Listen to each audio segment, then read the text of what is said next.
Let's try this again.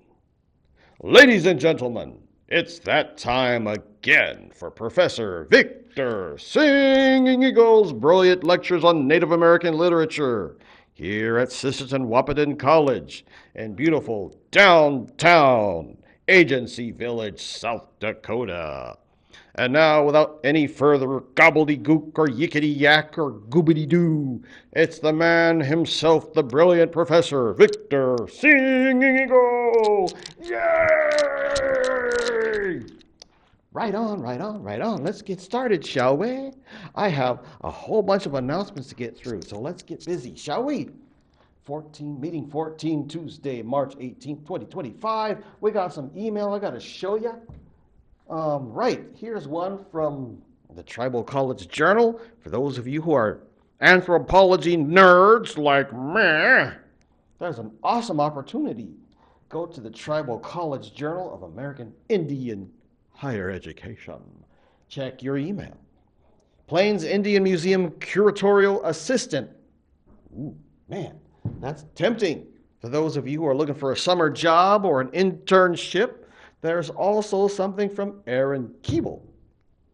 Says that April 14th is the last day at 4:30 p.m. or 16:30 for those of us who are veterans. To apply for yet another scholarship. Right on. Check your email. And there's a bunch of other email from Laura Tohe, the author, to me. Bunch of stuff that I have to worry about.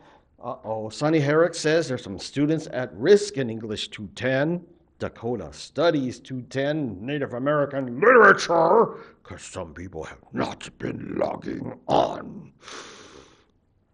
You know who you are. Now, enough of that. Let's get on to some other cool stuff. Pop Quiz B is ready. There's also Sherman Alexie. I put him up here. I'm going to scroll way up. Oops, and I just killed it. Come on, come back. There we go. We're going to scroll way up here to Sherman Alexie. This is above the story, and there's Laura Tohe, which I mentioned before. I put some interviews up there about her, but there's also Sherman Alexie. An interview with Big Think and an interview with Moyers and Company. Watch these videos because they might show up on a quiz or the midterm. Ooh. There's my special edition where I told the story of Coyote's paintbrush. We talked about 3 or 4 times already. Oops. Interview with Laura Tohe. And so that's where we stopped. I also want to show you where the Pop Quiz B is. It's a Men in Black quiz, which I kind of doctored up a little bit and put PQB, Pop Quiz B. So there it is. You click right there and open it up, and you can get it done. And this is a little bit of my messy artwork down here where I changed the MIB to PQ. Never mind. Let's keep going. So, by the way, here is a story I'm going to tell in part 3 of today's lecture. We're going to scroll down because I'm going to show you where I will post the midterm. It's going to be in between these pictures and where it says stop here. So midterm is going to be right there above the stop signs. So make sure you keep checking. Keep checking e-learning as much as possible. Now, without all that stuff done, it's time for your professor to get geeky. Are you ready? Oh, 281 days till Christmas. No, I want to get geeky about this unboxing. Let me set this down for a second.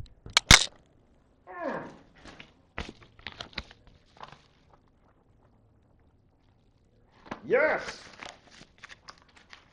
I got some books in the mail, yes, sir. And it's the great unboxing time. Hot scissors. Open them up. And see what I got from Tiffany Midge. Ooh. Tiffany Midge to me. Ooh. Horns is the name of the book. That's not Tiffany Midge. I don't think that's her. It's her right here. But I got a book from Tiffany Midge. It says a dedication. Oh, she signed it for me. Ooh, I'm so happy. To Victor. Insert pithy dedication here. Insert devastating social commentary there. Insert heartfelt message here. Insert blessings with power to move mountains and make wolves howl at the stars, moons, and suns. Here, no, here, no, here. Always, Tiffany Midge. Interesting. She always had a goofy sense of humor. I want to read something from this book. Oh, what the heck. Just share with you guys. There it is. Wow. She wrote this book, I believe, in the middle of COVID. And she let her imagination go nuts. I could see this already. There's a corpse bride. There's a sonnet about, wow. Oh man, Law and Order. Monster's Bride questions the motives of her creator. There is Confectioner's Defense. Matrimonial Vows for Cannibals. Yep, that's definitely Tiffany Midge humor. I wanted to show you something really cool. Where is it? Let me see, because I haven't read this book yet. American Indian Novel. Rewriting the Great American Indian Novel Classics Edition. On the Good Red Road. The grandfather of Powwow Highway and smoke signals, this classic post-war road novel is an Indian tour de force that features the modern lives of the drumbeat generation as they drive into the heart of America. The Bilanga Jar. Meet Esther Yazzie. She won a scholarship to intern at 17 Magazine in big city Manhattan. Her sanity is tested to the brink, however, as she soon realizes she is the only Navajo in New York. Will she stay and bear it out, or will she ride the bus back to her home on the res?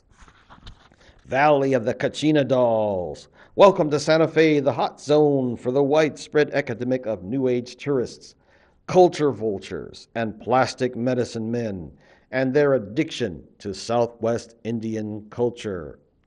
Dreamcatcher in the Rye. Alienation from mainstream society is a prevalent theme in Native American fiction, and the Dreamcatcher in the Rye highlights that sense of discomfort and distance while also depicting the tortured angst of adolescence. Interesting. So she's going nuts with this. She loves to mix modern pop culture and a little bit of The Corpse Bride examines the habitat of her species. A little bit of weird, dark humor and her own pithy, sarcastic voice. I love it. So that's something I'm geeking out over, and you know that your professor is a notorious book geek. Got my scissors and cut open another one. What is this? Oh, it's from Laura Tohey. No parole today. I wonder if she signed it. Let me look. No parole today. This is talking about boarding school experience. It's poems, but she didn't sign it. What do we got here? Sometimes those Pueblo men can sure be coyotes. Like the time Rena and I stayed late after school, we telephoned the Indian school to send someone to pick us up. This time, Mr. Kayate drove up in the gray G car, the government car, that's what we called it. And we had to call the men Mr. and the women Mrs. But we students had other names for them because, Dene easily make up names for people. So Rena and I got in the back. We were secretly pleased because we had the best-looking Pueblo man chauffeuring us. At first, we quietly, catching glimpse of his dark eyes in the rearview mirror. We had just pulled onto Central when one of us said, "Hey, Hastimayu Bahadzoni, this man is very handsome." "Hey, la, I agree." Then we were making all kinds of comments about him and Dene, our enthusiasm running away with us, saying those things adolescent girls say. I wonder if he's married. Of course, these handsome men always have a woman. How old do you think he is? Do you think he has children? And on and on. We did this all the way back to the Indian school, not ever thinking he might understand us until we got back. Ahi, Ike, he said. Thank you, girls, as we half stumbled out of the car, our homework dropping onto the sidewalk. That was the time a Pueblo coyote chauffeured us in the G car. Huh, I love it. Of course, I'm butchering the Navajo language. Never mind. We got to keep going and see some more books. Let's see what else I got. Oh, goody, goody gumdrops. I got Sister Nations from Laura Tohi as well. Oh, goody. Native American women writers on community. Ooh, acknowledgments. Changing women. In the old tradition of the Dene, they say a baby girl was discovered atop one of the sacred mountains in Deneta in the fourth world. This baby was raised and cared for by first woman and first man. Changing woman, also known as white shell woman, was a special child who came to the world to save it. She is a holy person like white buffalo calf woman and Christ. When she became a young woman, she went through the first kinalda, a puberty ceremony. This transformative event marks a time of ceremony and celebration in which the family, clan, and community are involved. So, cool. I could go on and go geeky crazy and just totally nerd out on you. Let's see what else I got in here. Open this one.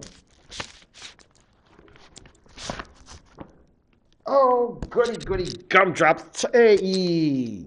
Deep in the Rock, Reflections on Canyon de Chili by Laura Tohi as well. This is a picture of a... she signed it! Yay! All right. So, these are pictures of life on the res. Many horses at the rim. What made the earth red? Oh, I'm going to read this one. What made the earth red? These rocks red. Was it the light from earth and sky to remind us at day's end of the color of our births? Is it all the trails we took upon ourselves, or that we were forced upon? That were forced upon us, beginning with our blood trails to Hueldi and back, our fragile lives, tentative, brave, wavering through all the worlds we've traveled. And each time we arrived, the quickening of our hearts. So there's a lot of pictures of life on the res in this awesome book. I love it. What else do I have over here? Let me keep looking. I love it when Amazon sends me stuff in the mail. Ooh, what's this? Code Talker Stories, also from Laura Tohi. Yay! Ooh, let me see. Jimmy Begay. Is that him? Jimmy Begay looked quite dignified in his yellow Code Talker shirt and silver and turquoise bolo tie. His wife and son Perry were nearby. Perry is his father's escort driver and guide. It is often customary among the Dene to have a child or grandchild take this responsibility when the parents become elderly and need help. Mr. Begay didn't say how many children he had, only that one son lives in Crow Point and the other lives in Albuquerque. He enlisted when he was almost 17 years old. He spoke of the harsh existence, herding sheep, but it did not compare to the cruel treatment he received at school, where he wasn't allowed to speak the Navajo language.